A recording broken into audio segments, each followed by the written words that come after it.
we're back. I Oh think she's man. gonna be okay. It's a slight brain bleed. It's not too bad. Okay, that's good. I'm glad to hear that it's not too bad. Now, is everybody ready for? Sorry, go ahead. Nothing. I was just gonna say, alcohol's stupid. It is. It is. I'd rather smoke weed any fucking day. Yep, certainly true. So, uh, Eustace, this is just a. Tell me, who this person is and how you know them. Okay. So, This is just. Mr. Bernard Corbitt. Yep. You know him, but like, who are you staying with? Tell me, because you're staying with a neighbor somehow. So you know. Just tell me how you know this neighbor and what they do. I wasn't expecting that because I don't know. You insinuated that I knew a guy across Yep. the street from Mr. Corbitt. You do. I have no idea about. You do. Just come on. Okay. And what does he What do? does he do? Yeah. Okay. So. Sorry to put you on the spot like that, His but name, no, you're good. His name's Mr. Brown, okay. and he is a retired physician. I'm back, sorry. Yep, no worries. Okay, so He's a retired physician, and that's why I knew that he'd be able to patch us up. yep, Uh, and he welcomed you as an old friend. Misses seeing you around the neighborhood. I was gonna say he probably knows me from the couple times that I've come to visit Bernard, and even before that, Theodore. Yeah, So, yeah, I'm sure Theodore probably introduced me to him at some point yeah, when I was visiting, and and that's probably how I know him. yeah, I'm and gonna say this. his name's Cleveland Brown. My name is Cleveland Brown, and I am proud to be. Okay, And so no, no, no, no, no, no. So you, it is a Sunday evening in Mr. Cleveland Brown's home. Dr. Brown. Somebody, we're gonna decide, you know what? Who wants to look out of the window right now? You're sitting around a dinner table, or in the living room, whichever. Are we? Question: Are we able to regain our missing hit points? Yes, I'm gonna say it's been about a week. Okay. Okay. Cool. And One per day. yeah, so I'm gonna say that, yeah, it's been about a week. So, Bet. who wants to look out the window? Basically, I'm trying to decide, which of you guys sees this. I'll look out the window. Okay. You see Mr. Bernard Corbitt park his automobile in front of his house across the street. He seems unaware that you see him. He exits the car and pops open the trunk, withdrawing from it two canvas-wrapped objects. One of the objects is small and round, while the other is approximately the size and shape of a small baseball bat. Carrying these to the front door, Corbitt holds them both under one arm while struggling with the stubborn lock. The larger of the two packages slides loose and falls onto the front porch, causing the canvas folds to fall open, and you catch a glimpse of something white and cylindrical laying on the step in the gloom. In the dim light, you see that they appear to be the hand and fingers. You see, there appear to be the hand and fingers of a small child at one end of the object. Roll me sanity. Holy shit! I knew it. Okay, you don't lose any sanity, but Mr. Corbitt glances around quickly, as if to ensure himself that no one is watching. He quickly rewraps the item.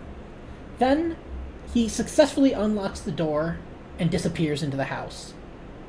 A moment later, a light appears in a basement window, only to be quickly blunted by a hastily drawn shade. Whatever could you be doing, Mr. Corbitt? So, what do you guys want to do? Yeah, as soon as he goes in and I see him turn the light on in the cellar and then shade it with the things where I've got like my index and middle finger like prying the blinds apart, and I'm looking in, and I let go, and I turn around, and I'll be like, I'll say, I just saw Bernard Corbitt, and he appeared to have a child's arm with him. Is To the group. Yep. I'm gonna say that Cleveland Brown is maybe retired upstairs for the night, so he doesn't hear you. An arm. Arm of a Yeah. child. I mean, maybe my eyes are playing tricks on me, but that is what it seemed to be. He dropped it on the ground as he was struggling to unlock his door. Do you mean to say the arm's not connected to the child? It was wrapped in cloth. Yeah. Was it not made of stone, perhaps? You don't think so. It did not look like... It looked like pallid flesh. He dropped it on the cement, and it did not chip. I do not think it was stone. This is a friend of mine for years. What would he be doing with something like that? Can't really think of any good reason to have a child's arm. Especially one Not that unless is you're a severed. child. Yes, exactly. It's a terrible mean- shame if he actually does have one. His fruit is so delicious. Indeed it was. And is, if you still have it. But we still have it. I've been sitting for a week, so it's probably molded up. Yeah, Oh, very, It's probably You've bad. been eating it slowly. Yeah, you guys have probably eaten all of it slowly. Yep. Yeah. Well, I mean, Bernard is a friend of mine. Maybe I can just, maybe not ask him directly, but maybe we can let him know that we're in the neighborhood and maybe stop by, talk to him, fish something from him. That, Perhaps. that might be But possible. Perhaps maybe we should observe him without I his agree. knowledge. Yeah, you also know, you probably are familiar with some of the neighbors around here. You know that one of the neighbors, Miss Harriet Hart, she's a particularly she generally has the 411 on, She's the neighborhood gossip. yeah, like she tends to know, like, yeah, she knows, like, she has an almost encyclopedic knowledge of the neighbors' comings and goings. And she is determined to get the gossip on every newcomer. Okay, so yeah, I'll say maybe we can ask Miss Hart. She usually has the info on people without them even knowing that she has the info. So maybe we could ask her if old Bernard's been acting rather strange lately. Maybe perhaps use some discretion in your questioning. Of She course, I doesn't- mean, I wouldn't just ask, have you seen Bernard carrying any children's arms around with him? No, of We course. don't need of her course. leathering. No. Perhaps maybe we also maybe all don't need to go visit her. Maybe only if like one or two of us maybe. Yep, She so, might get frightened if 5 people show up at her doorstep. You are most familiar with. I agree. yep. I'll go visit her myself. Maybe you can observe Bernard's house and see if anything else is strange about the scene. Yep. I will tell you, specifically Eustace, you know that Bernard was born locally. He's the son of the late Theodore Corbitt, who founded the small but very successful Corbitt Importers of America, which is now owned and operated by Bernard. He took over the business 14 years ago when the elder Corbitt was accidentally killed while both of them were hiking in the mountains of India. Formerly married, Corbitt is presently a widower and lives alone. You know that his wife has been dead for at least a dozen years. Seems like people die a lot around this man. No, I'm just kidding. I don't say that out loud.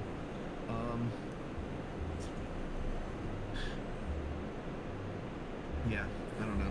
I think going to talk to Miss Hart would be what Eustace would do. Okay. In the time that's gone on since the first and second, Yeah, it first has. and second cases. It's been about a Eustace week. yeah, I know, but I'm just saying in the entirety of since the first case to now, Eustace has picked up pipe smoking. So Okay. he steps outside, pulls his pipe and his pouch of tobacco out, and fills his pipe and starts smoking it as he usually walks across to Mrs. Hart house. Okay. So, you walk over to the house, place yourselves, I'm gonna say here.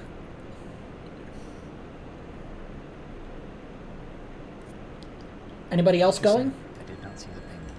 Oh, just right where Eustace has. You knock on the door. I think that I'm only going there by myself. Okay. So, how do you knock on the door? I do. Yes, who is it? Hello, Miss Hart. It may have been a while, but it's Mr. Sinclair, Eustace Sinclair, friends with Bernard. Oh, let me.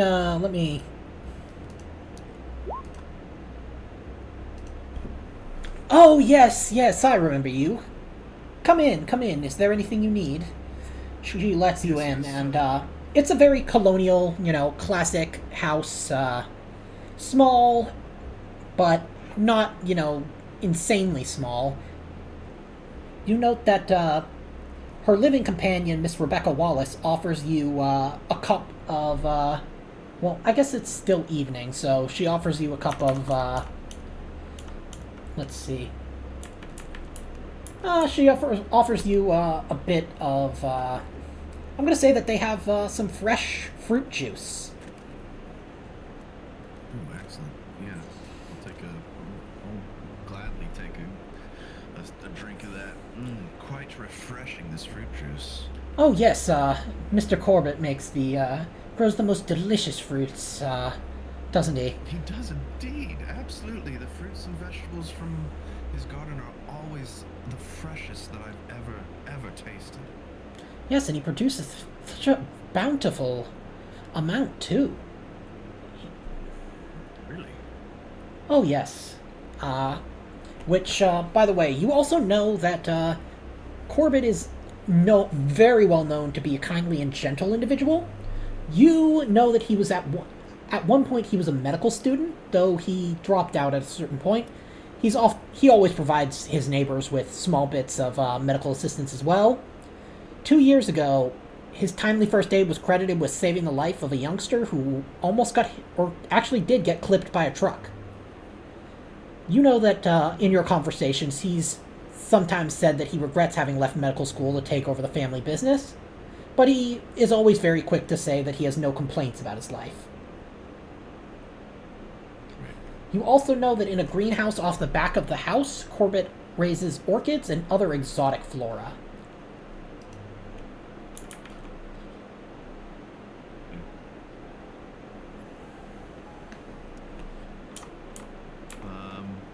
How long do you think it's been since I last was at his house? Like, last time I was at Bernard's house, would I have noticed that his vegetable garden, was not overgrown, but overabundant?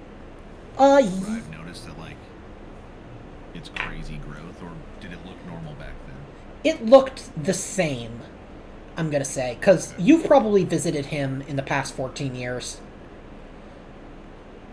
So it just has looked the same all throughout. Yeah, or the past dozen years. Sorry. Yeah, it's generally been quite. He's always generally been quite the good gardener, but. Okay.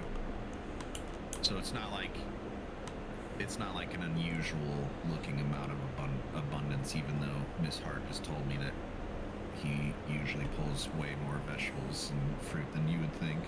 I mean, it definitely strikes you as unusual, but it's not something that's unusual outside of what could be explained by just experience and a really good green thumb. Okay, Yeah. Okay, cool. Yeah. So, Okay. Um. All right. Yeah.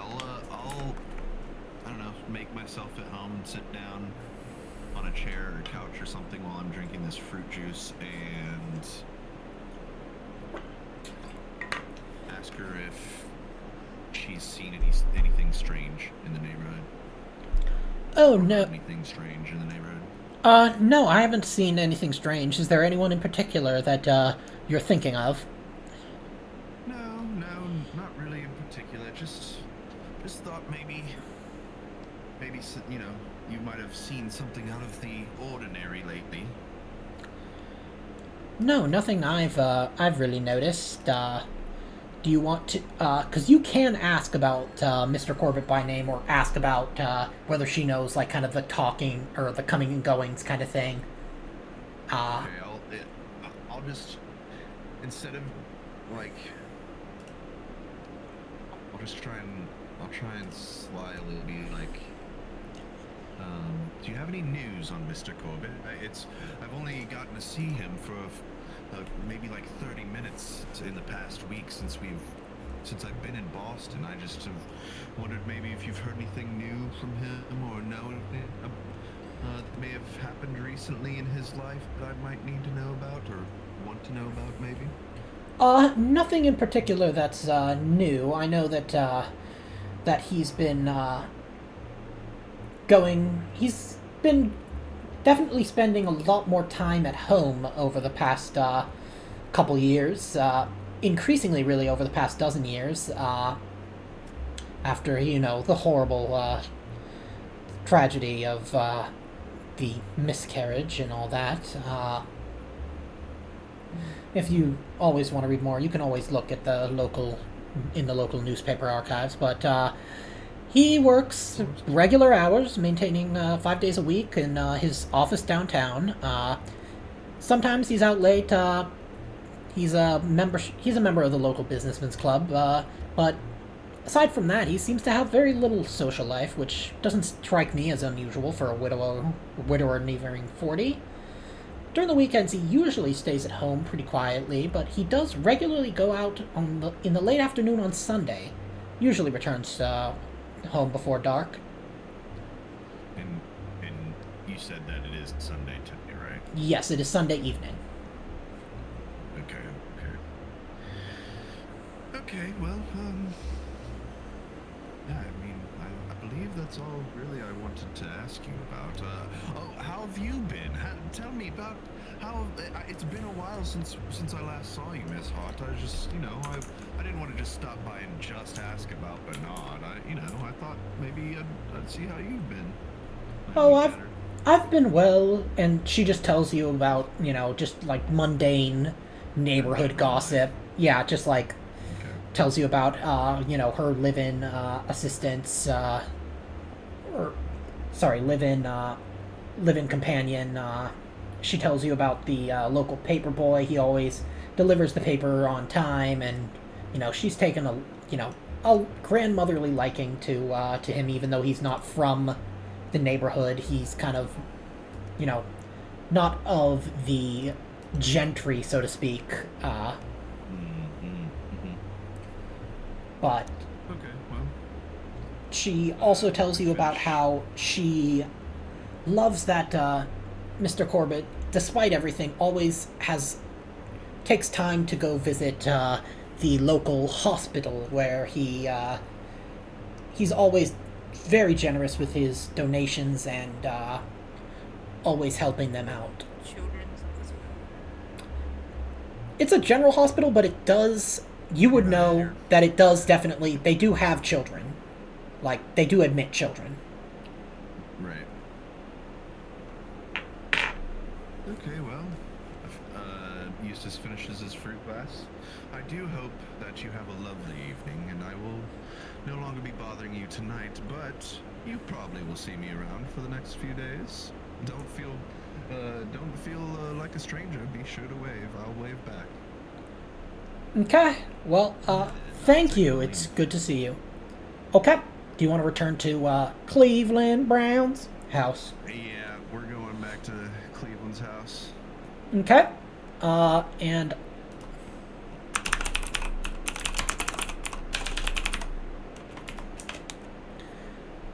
I'll walk in the front door and ask if anybody saw anything weird while I was gone. someone can make me a listen roll. Cut out there. You could, yeah, Some- you cut out. Sorry, someone can make me a listen roll. If you don't mind, I'll try that. Okay. I don't mean me being there, Eustace, but I got mind controlled by a stone corpse. I think we've all been having some issues with that recently. I could try to listen as well. Oh, I understand, Philip. No hard feelings at all. It's been a crazy couple weeks. Yeah, go for it, Cheese. Shoot, any of y'all could have been doing that. Nice. Nice.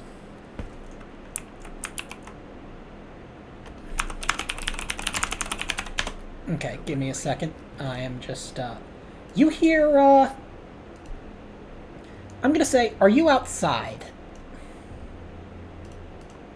Well, I was thinking that some of us, while he was talking to the neighbor, I thought some of us would be making our way to the backyard and trying to find. That actually is not a bad idea. Okay, So I thought maybe we could, like, go out in the bushes back here. okay, Sneak around in the backyard and the side yard. okay, I'd definitely say someone's, if you're gonna do that, you're gonna need to make me a stealth roll. Like, if you're trying to do this without being noticed or seen, if you're getting close to Mr. Corbitt's house. how close would I need to be for it to be considered? Basically, if you like, if you kind of, like, right about here is close, and I'm gonna say that that means that you will have to get, okay, you got a hard success, so I'm gonna say that just faintly, you hear,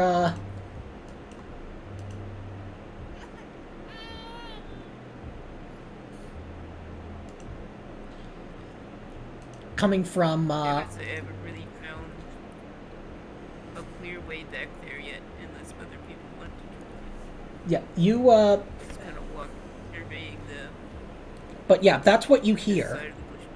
coming from the direction of Corbitt's house. Go ahead. Let's say while we're walking up, I'd be saying something about trespassing and junk like that before hearing that, and then Yeah, you did not hear it, Lucius. Got kids, does he? You know, I wouldn't have heard that. You get what I mean? oh yeah, Probably would have interrupted me then while we were speaking. Hear the sound of a child. yep. Eustace, would you have told them about the miscarriage and the miscarriage and the tragic accident of the loss of Corbitt's wife and child during childbirth? Absolutely. I would have told them everything that I found out from Miss Hart.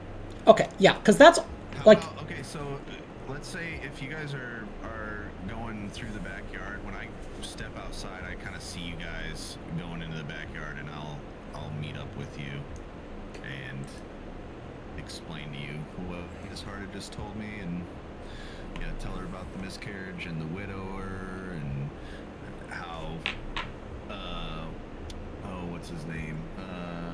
Theodore mysteriously died while they were alone on a fucking, like a mountain trek or whatever in India, did you say? yes, they were hiking in India when, Yeah, hiking in India when a mysterious accident killed Theodore. yeah, you realize you could find out more from looking at newspaper clippings. Right. If you wanted to do that, that would be a library use. If you go to the local newspaper, but Right, it's probably closed on a Sunday. yeah, but it's also evening. You could always get some sleep. Tomorrow, yeah. Yeah, I do tell them maybe we should take a trip to the library tomorrow. Probably Okay. won't be able to see anything right Okay. I'm reckless, but better safe than sorry. I'll deal with ghosts. I don't want to deal with cops. So you guys going back to Cleveland Brown's house? Yeah. As you enter the door, you just hear the, "My name is Cleveland Brown." I love that there's a token for him now too. I literally just made it. That's That is awesome. Yeah, cheese. It's not this house. This is That's, this is Harriet Hart's house. Cleveland Brown's is directly across the street from Mr. Corbitt. exactly. I knew that. So, you guys go to sleep. He just says, "Sweet dreams, everybody." Thanks, Cleveland. We appreciate you. You're welcome. Friends are always welcome to stay in my house. 'Cause I am Cleveland Brown. Hell yeah. So, what time do you guys wake up on Monday morning? Eustace is always up early, but he is quiet in the morning if anybody else is sleeping. Like, he gets up at like 5:30. Okay, I'd say similar. Maybe, maybe not. It depends. Okay. Usually we roll for that. okay. Or, I'm going You to should say, roll a 1d12. maybe. I was more so just going to No, I'm just kidding. Yeah, you're good. Okay, so, Father Martin is up by 8 a.m. are you guys looking, are you guys looking across the street, when you get up, or are you kind of more focused on? Question. Yes. Does Cleveland's house have a front porch with anything to sit on? I'm going to say yes. Okay. That just seems very typical 1920s house to me. Right. So Eustace wakes up and he gets fresh and steps outside and sits on the bench or whatever, and he starts smoking a pipe. Okay. So what time did you say you woke up? 5:30. Okay. Do you have like a cup of Joe, or do you take some of the fresh squeezed OJ? He takes both. He takes a cup of coffee and a fresh squeezed orange juice. Okay. As you pour the coffee, Brews the coffee himself. Yeah. yeah, you hear, "Hey Peter." Roll me sanity. No, I'm kidding. No. Anyways, so you see Mr. Corbitt leave his house, get out into his car, and just he begins to drive. He drives out, which in the direction that you know is downtown. Okay. You note that as of Monday, it makes sense that he would be going to his downtown office. He probably even saw me and I waved. Yeah, he smiles at you. I don't still, even though I saw him with an arm, a weird child arm, I'm still not like. Yeah, you're He's still my friend. yeah, and you're also not yeah, you're not like trying to draw attention to being like nosy or out of it. Exactly. Yeah, so yeah, he heads off. Okay. What could you be up to, Bernard? So, what do you want to do? Kind of wait until everybody wakes. I'll just spend the morning on the porch enjoying the nice weather. It's summertime, right? Yeah, it's late. No, it was April in Edge of Darkness. It was August during the haunting, and so it is still late August. Right, so it's probably already pretty warm. Yeah, it's not. It's 6, 7 in the morning. yeah, it's pleasantly warm though. Like you're in New Exactly, England. not like hot, but it's nice. Yeah, it's like probably like in the 70s. Okay. So yeah, he's just gonna I'm just gonna spend my time out on the front porch. I'm not gonna bother anybody waking up or anything. Okay. What, so we're gonna kind of skip through, everybody waking up unless they're doing, like, something if you want to do something in particular as you wake up. Nothing particular. Yeah. Okay. I think we need to take a trip to the library. Okay. Whose car are you taking? Saying last night, right? I'm sorry, what'd you say, Philip? Never mind. Continue. I assume that maybe both my car and Ogden's car is here. Yeah, I would imagine. But I'm okay with driving again, unless you want to. Doesn't matter to me. Does anybody else have anything else to do today, or would like to do? I don't think so. I don't think we'll be at the library very long. The only thing I really want to research is Bernard's former wife, his widow. Okay. We probably could stay all day. Yep. It's What's the that? You library.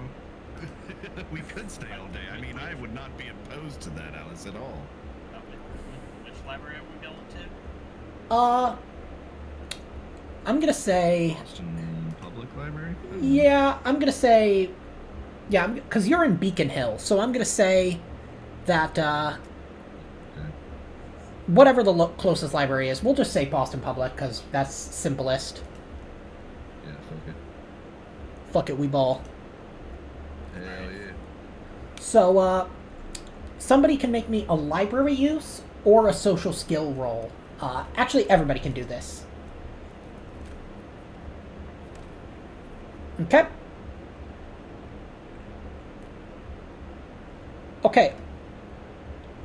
Anybody else? Okay.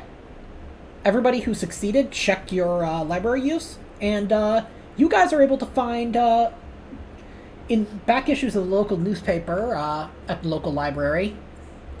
You uncover 2 stories of interest, and I will show those to you now. Excellent. Who wants to read the first? We definitely wanted to look up Theodore Corbitt shit, too. I'll read the first one. Okay. Local businessman killed in accident. It was learned today that Theodore Corbitt, owner of Corbitt Importers of America, is dead, victim of a tragic accident while vacationing in India. Corbitt, while in the company of his son Bernard, died in a fall where the two were traveling through the high mountains of the Punjab. According to authorities, the two men were on a hiking trip when they were set upon by a group of bandits known to frequent the area. While being pursued down the mountainside, the elder Corbitt apparently lost his footing and fell to his death. His son managed to escape, eventually making it to safety. The elder Corbitt's body has not yet been located, and authorities fear that it may be lost, possibly consumed by the wild dogs that roam the mountain. Holy fuck. Theodore Corbitt is survived by his wife Elaine and one son Bernard. At this time, it is not known if Bernard Corbitt will take over management of the family business, dated 14 years ago. Yeah, you remember, do you think you would have gone to Theodore's funeral? Probably. I think so. I think we were good enough friends. Yeah, so, you know what? Roll me a hard intelligence roll. Because you probably visited him plenty when Bernard was still a kid. Okay. Yeah. You don't notice, you don't remember noticing anything, but who wants to read the second story?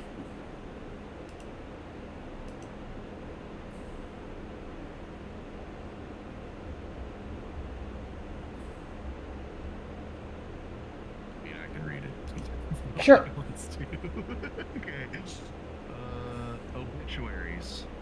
Corbitt Lynn Ann Myers, aged 22, died in childbirth in her home, a graduate of the Pier Point School. Mrs. Corbitt was married to local businessman Bernard Corbitt 2 years ago. Funeral services for both mother and child will be held Saturday afternoon. Miss Corbitt is survived by her parents Edward and Shirley Myers and her husband Bernard Corbitt, president of the Corbitt Importers of America. Nurse hospitalized after accident in patient's home. Professional nurse Miss Mona Dunlap was admitted to Central Sanitarium yesterday following an accident that took place in a patient's home. Her condition was diagnosed as serious. Miss Dunlap, hired by Mr. and Mrs. Bernard Corbitt to help with Mrs. Corbitt's confinement, apparently suffered a stroke while attempting to deliver the Corbitt's baby unassisted. Mr. Corbitt returned from his office Wednesday afternoon to find Nurse Dunlap unconscious and his wife and infant son dead due to complications arising from birth. Doctors, this is crazy. Doctors at the sanitarium say the woman has yet to regain consciousness, and it may be some time before the full extent of her injuries are known. Both articles dated 12 years ago. Holy fuck. We should probably go to the Central Sanitarium Okay. and see if Miss Mona Dunlap is still a resident and if she's still unconscious 12 years later. And given Hopefully the not. medical. Yeah. Okay. You go to the Central Sanitarium. We do indeed. Yeah, see? It's we're probably going to be visiting this place multiple times. Yeah, because it's almost as if some extra universal power felt lazy and did not want to get a separate picture.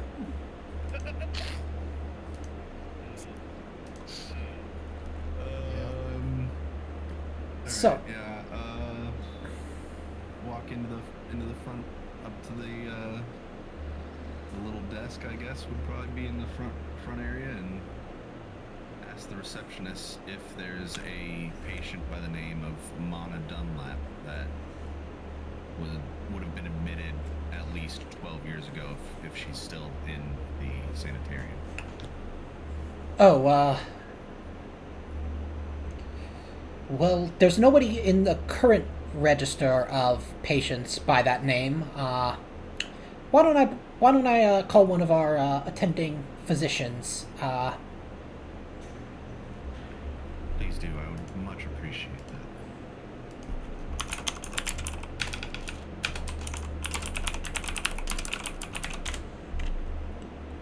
Dr. Alden, please come to the front desk. There are some people who wish to speak with you. After a couple minutes, a man kind of dressed in typical kind of doctor's garb says, "Yes, is there something you need?" I was just inquiring on a possible patient of the sanitariums. I mean, it's been so long she may not even be admitted anymore, but a Miss Mona, what did I say her? Dunlap. Mona Dunlap. Yep. Uh, A Miss Mona Dunlap, possibly admitted around 12 years ago. It's been a while. someone can make me a charm, fast talk, or persuade roll.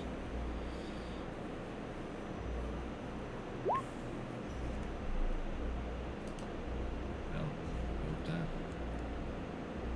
Okay. Now, Doctor, it would be very kind of you if you could remember anything about Miss Dunlap.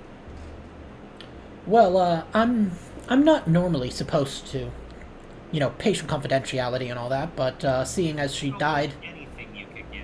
yeah, seeing as she died 6 years ago,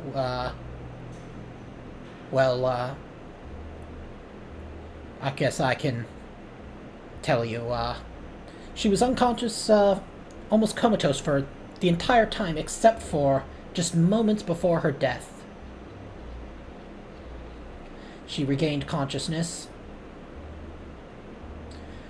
Her last words were, I don't exactly know what they mean. She was probably in some fit of paranoid delusion. She just said, It was awful! It didn't have any arms or legs or hardly a face!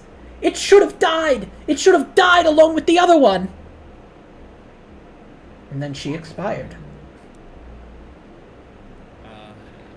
Eustace just kind of looks at the group, nods his head a couple times, looks back at the doctor. That is a truly, truly important thing to say. That poor woman. That stroke must have really, really done a terrible number on her. Oh, indeed.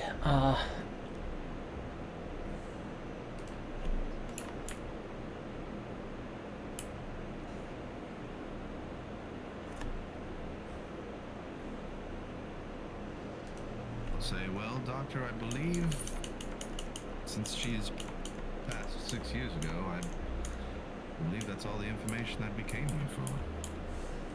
Well, whatever you were doing, I hope that, I imagine it's unfortunately of no use, but good luck, with whatever it is you're doing. Thank you so much. I hope you have a wonderful day. And you as well. My name is Cleveland Brown. Sorry, Oh, sure. Unplug my headset. no worries. Okay, we're good.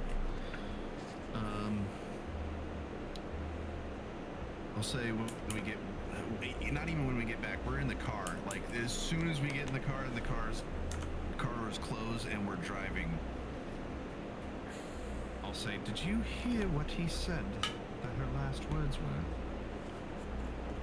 No face, no arms, no legs, and it should have died with the other.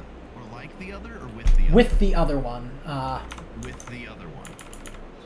It should have died with the other one. yeah. Implying that something did not die. Something else was birthed. Something else was birthed along with the child that died and the wife that died.